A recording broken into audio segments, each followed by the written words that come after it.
মহাপ্ৰভু ভগৱন্তৰাজী সংসাৰৰ কিবা সুবিমল চিন্তাত বিভোৰ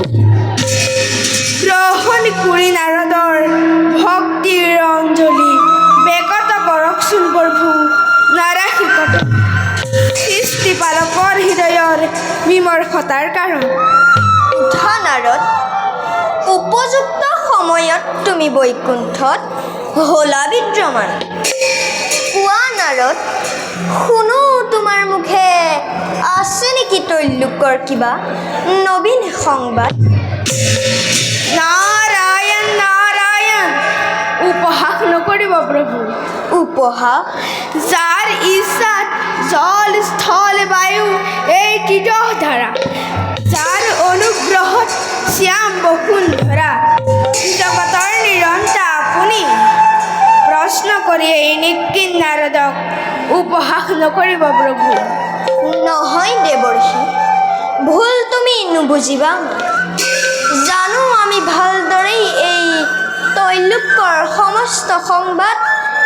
কিন্তু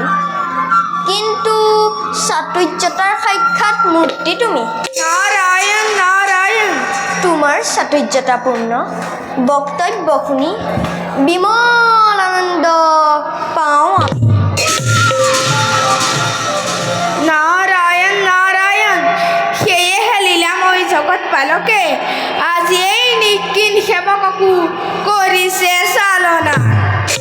বাৰু প্ৰভু এইবাৰ তেতা যুগত লীলাময় জগত পালকেনো কি লীলাৰ কৰিব সূচনা তাৰ বাতৰি ল'বলৈহে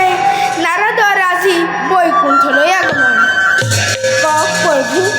অন্ধকাৰত নাৰাখিব ভক্তক আপোনাৰ দেৱৰ্ষি শুনা তেনেহ'লে